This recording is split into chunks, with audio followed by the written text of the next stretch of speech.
with Joe Marabito today, and one of the best parts of my job is, as I look back over 45 years, is the people that I've met and the fascinating people that I've met in art, business, graphic design, you name it.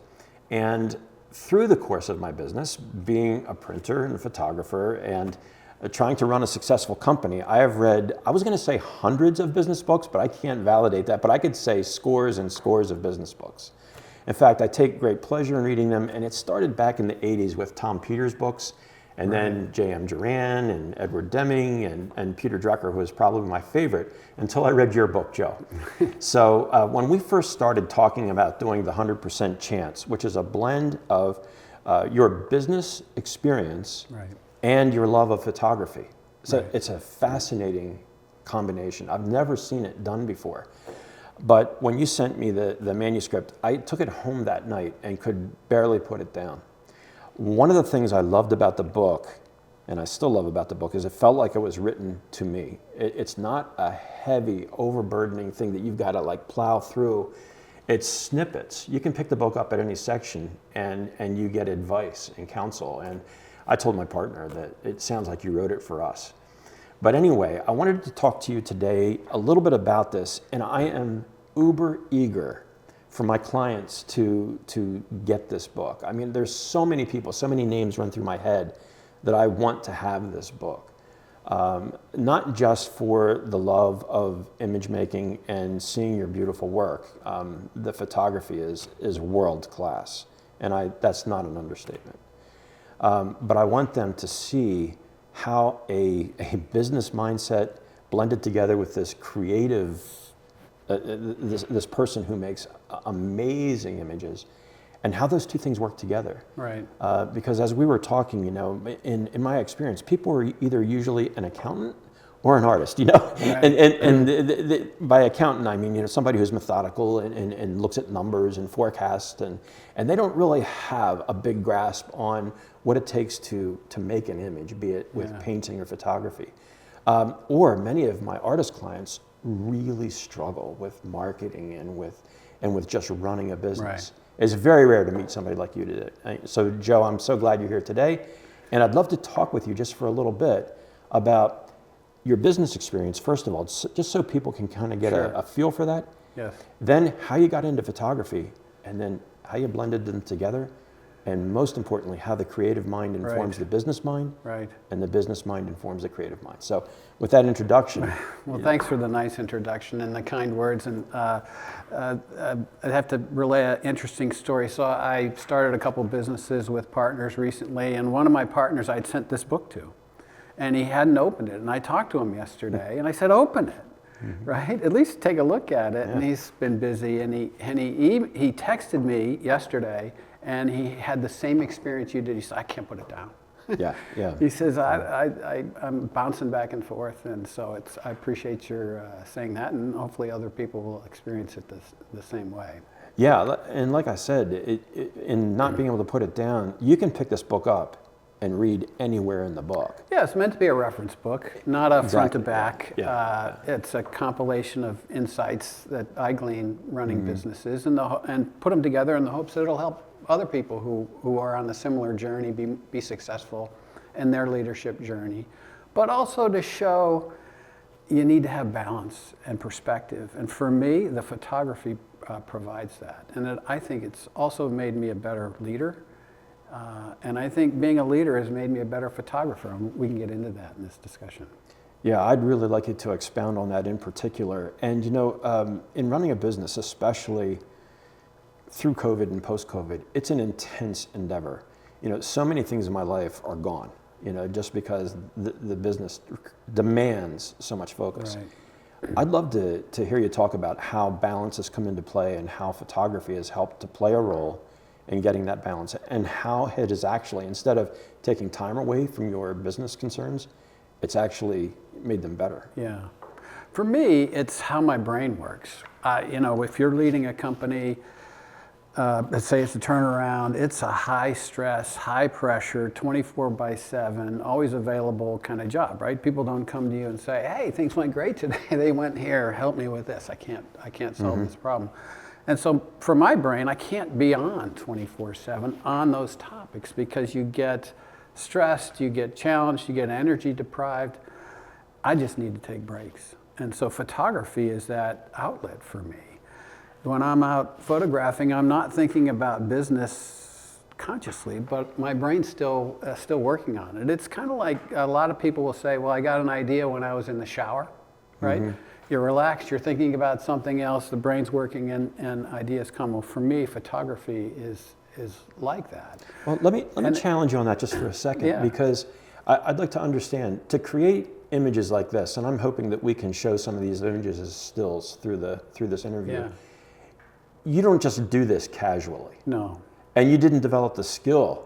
And I should also mention, you not only create the images in the camera, but you do your own printing. Right. And this is all legacy printing, is film and silver paper, or silver prints.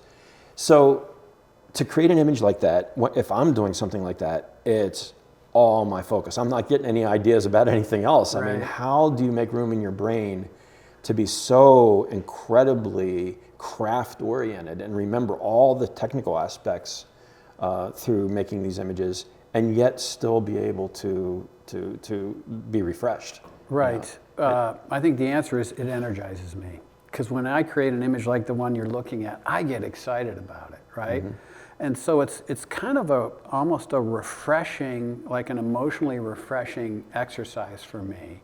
And by now, I've been doing it for 40 years. Mm-hmm.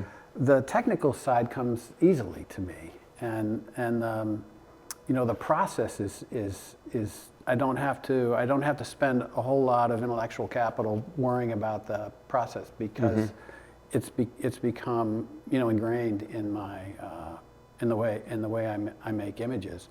But it's really energizing, and so in that respect, it's refreshing for me, and it lets me sort of get back to the leadership side of my life with renewed focus and renewed energy.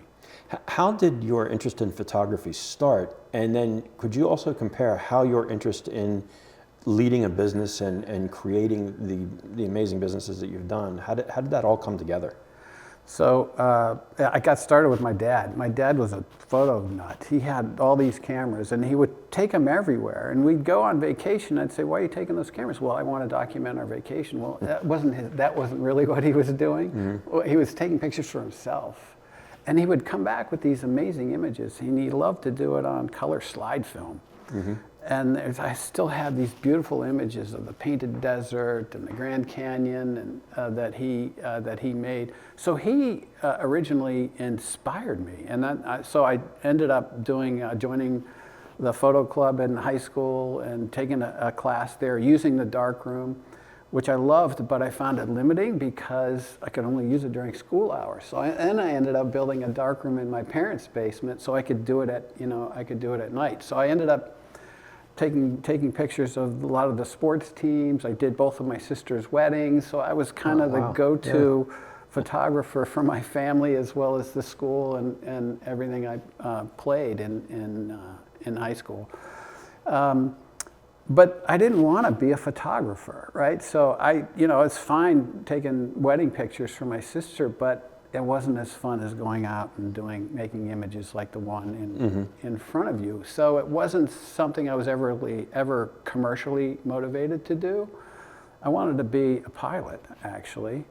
And when I was disabused of that concept by somebody who said, "Your eyes aren't good enough, Joe, to fly fighter jets for the military," which is what I wanted to do, the next best thing for me to do is to be an engineer. So I studied to become an engineer. As a matter of fact, my first job as an engineer was with the Navy at the Naval Air Development Center in the photo reconnaissance lab. It was a perfect fit for me. So we took all the cameras that the Navy used for reconnaissance and we repaired them. They sent them back to us to repair them. And I ended up working on the F-14, the reconnaissance version of the F-14. The F-14 is the airplane that's featured in the Top Gun movies, the first one especially, and reprised in the second one. And so it was a great fit for my my interest in photography, but my pursuit of engineering. And I went along to get an engineering degree and ended up working for Texas Instruments and eventually going to business school and then shifting more into management as a result of that experience. In this journey, as you began to get involved in business deeper and deeper, and your career started to really come to life, was photography always there, or did it go up on the shelf for a while? It went on the shelf for a while. It, you know, it had to, because I just didn't have time to pursue it, but it was always there. I was really inspired when I saw my first Ansel Adams photograph, and I resolved I have to understand how, you know, how he made these images, and I ended up buying his three-part, three-book series. I must have read it 5 times through. I used the zone system as you do, and I figured out what he did and how he did it, and you know, but that was always sort of in the background, and I never considered the two coincident or complementary until I started leading companies, and I started thinking about how photography and business are really similar. They're similar in a lot of ways. One is perspective, right? When I take a picture of a tree, I don't set my tripod up and point it at the tree. I walk around the tree.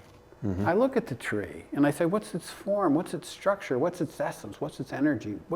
How do I think about this? Because if you're making a 4x5 negative view camera image, it's a lot of investment, right? Yeah, right. I mean, if you're making an investment in business, you're going to spend money, you're going to spend dollars, but you're more importantly going to spend your company's human resources. You want to make sure you consider it properly. You want to look at that from different perspectives. You want to analyze it. You want to get kind of just the right approach. So while there's, you know, the need to make sure you sort of get the camera in the right place for an image, you want to, you know, target your investment dollars similarly. Another analogy is what to include in the frame. You know, I believe that a great photograph is as much about what's not in the frame as what is in the frame, right? Because it focuses the viewer on what you want, you know, what the essence of the image is. Same is true in business. I find business to be an opportunity-rich endeavor, right? And in other words, there's more things to invest in than you have the resources to invest in. So you could choose to be in, you know, many different aspects of your business, but, you know, what's really important? What really fulfills the mission, and what's really just window dressing on the side of that mission? So in business, part of success is to say, no, you know, we're not going to do this. I know other people like this market, but we're not good at it, or we don't have the time right now, or it doesn't fit with our core skills and core competencies. It's got to be out. Those are hard decisions to make, especially if you're already in that business and you have to shut it down or sell it or spin it off. But you have to make the same hard decisions when you're looking at a subject to decide what's in and what's out. And I've had some great subjects that I wanted to make an image of, but I wouldn't, right? Because there's something in the background, like this would bother me forever, right? If I make this image and I can't get it out. So maybe, or the lighting isn't right, maybe I'll come back on a different day and reconsider it or rethink it. But in business, you've got to make a lot of those, you know, a lot of those same decisions. I find photography has helped my creativity, right? Because it's necessary in business to have creativity to solve problems, to ideate, to figure out where you're going next, to develop strategies, to figure out how to differentiate. It's just essential in business. And in photography, you know, you're free to create anything you want, right? And there's thousands of different ways to make an image of the same subject if you want. And there's thousands of different ways to print your negative or manipulate your digital image after it, you know, after you capture it, to create a different, you know, a different impression. And so the thinking is parallel, and I find when I'm photographing, I'm using creativity, the same creativity, but focused on a different target that I use in business, and it's really helpful and instructive to me to do that.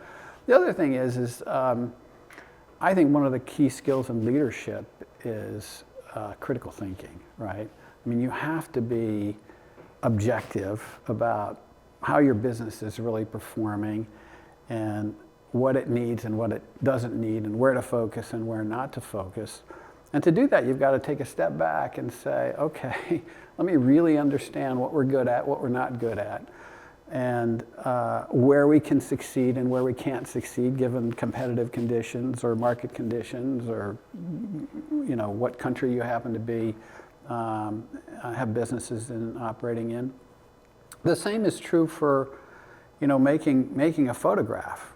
I've been in front of scenes before and people say, why aren't you making an image? I said, it won't make a good black and white image. I don't, it doesn't make sense for me to make an image. You also need to look at your photographs and say, well, what am I good at? What am I not so good at? And kind of in that same way, business has made me a better photographer, right? Because I used to be focused on the process. Well, after leading businesses and saying, well, process can be kind of messy. When you get to what matters is the result, right? So what matters in an image to me is that does somebody look at it and go, wow, or wow, I didn't see that, right? The best compliment in a photograph is, I was there, I didn't see that. Fantastic. Joe, thanks so much. I really appreciate it. This has been a true pleasure way beyond this interview. Meeting you and getting to work with you has been a great thing in my career. Thanks very much for coming. Likewise, Bob. Thank you.